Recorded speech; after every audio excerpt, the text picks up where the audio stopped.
بسم اللہ الرحمن الرحیم۔ السلام علیکم ورحمۃ اللہ وبرکاتہ۔ تالخان کے ایک علاقے کا رہنے والا ایک آدمی جس کو شیخ ابو الحسن خرقانی رحمۃ اللہ علیہ کی زیارت کا بے حد شوق تھا، راستے کی دوری اور سفر کی مشکلات کا خیال آتا تو خرقان جانے کی ہمت نہ پڑتی۔ آخر ایک دن شوق زیارت نے اس کو بے تاب کر دیا۔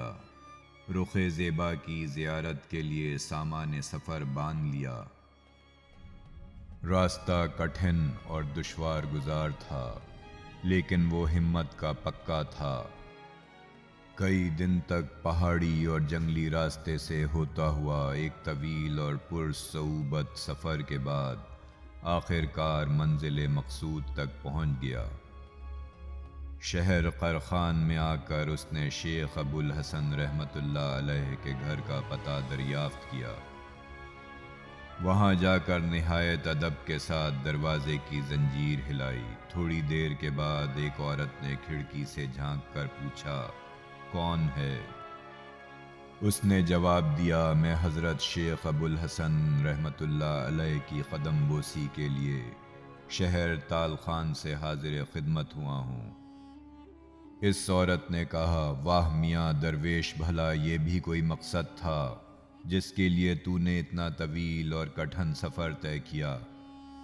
معلوم ہوتا ہے تو نے دھوپ میں اپنی دہڑی سفید کی ہے۔ تمہاری عقل و دانش پر رونے کو جی چاہتا ہے۔ کیا تجھے اپنے وطن میں کوئی کام دھندا نہ تھا؟ عقیدت مند یہ ماجرا دیکھ کر ہکا بکا رہ گیا اور اس کی آنکھوں سے آنسو بہنے لگے۔ تاہم اس نے ہمت کر کے پوچھا کہ حقیقت حال کچھ بھی ہو یہ تو بتائیے، شیخ صاحب ہیں کہاں؟ چونکہ وہ عقیدت کا ہاتھ تھام کر آیا تھا اس لیے خاموش رہا۔ عورت نے جواب دیا، ارے وہ کہاں کا شیخ اور شاہ بن گیا، اس نے تو دھوکے کا جال بچھا رکھا ہے۔ تجھ جیسے احمقوں کو اپنی ولایت کے جال میں پھانستا ہے۔ اب بھی وقت ہے، جہاں سے آیا ہے الٹے پاؤں واپس چلا جا، ورنہ اس دغاباز کے چکر میں پھنس کر تباہ و برباد ہو جائے گا۔ نہ دین کا رہے گا نہ دنیا کا۔ وہ بڑا حضرت ہے، اس کی زبان اور آنکھوں میں ایسا جادو ہے کہ اچھا خاصا عقل مند بھی اس کے فریب میں آ جاتا ہے۔ اب تو شیخ کے معتقد کے صبر کا پیمانہ لبریز ہو گیا اور کہنے لگا، چراغ تلے اندھیرا۔ بی بی شیخ کے انوار فیوز سے ایک دنیا جگمگا رہی ہے اور ان کی عظمت نے افلاک کی رفتوں کو چھو لیا ہے۔ چاند پر تھوکنے والا اپنے منہ پر ہی تھوکتا ہے۔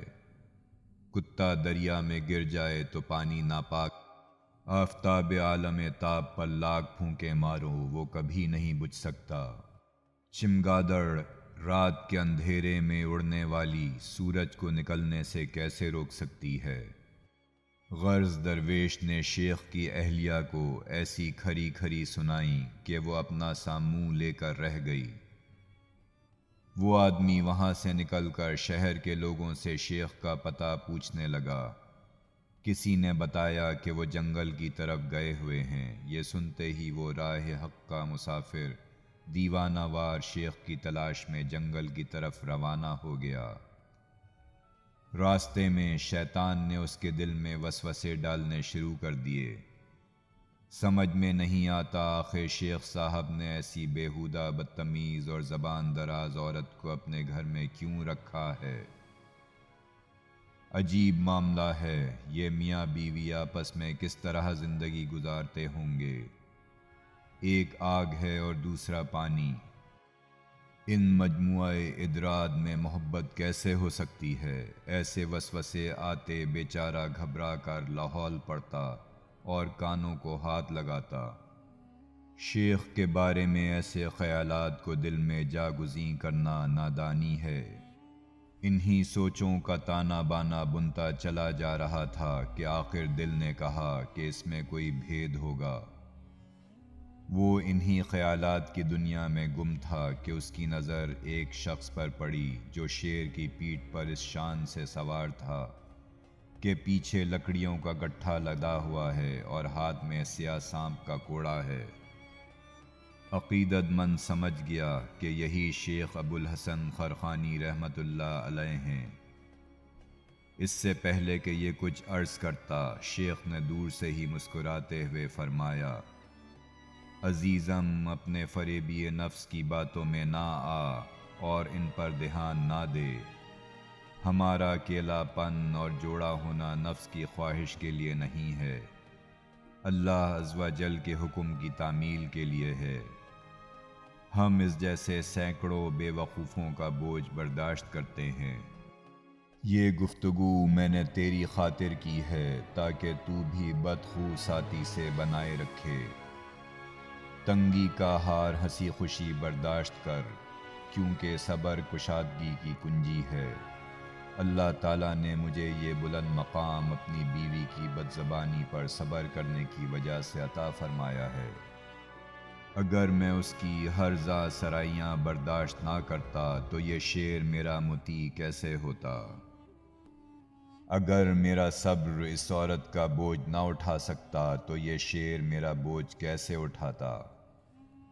تو میرے دوستوں، انسان کو ہر حال میں راضی برضائے الہی رہنا چاہیے اور صبر و شکر سے کام لینا چاہیے۔ صبر کرنے سے ہی اعلیٰ مقامات عرفان حاصل ہوتے ہیں۔ امید کرتے ہیں کہ آپ کو ہماری یہ ویڈیو پسند آئی۔ اپنے قیمتی کمنٹ سے ہمیں آگاہ کریں۔ اگر آپ نے ہمارا چینل سبسکرائب نہیں کیا تو مہربانی فرما کر ابھی اس کو سبسکرائب کریں اور بیل آئیکن پر ضرور کلک کریں۔ اپنا خیال رکھیں۔ اللہ حافظ۔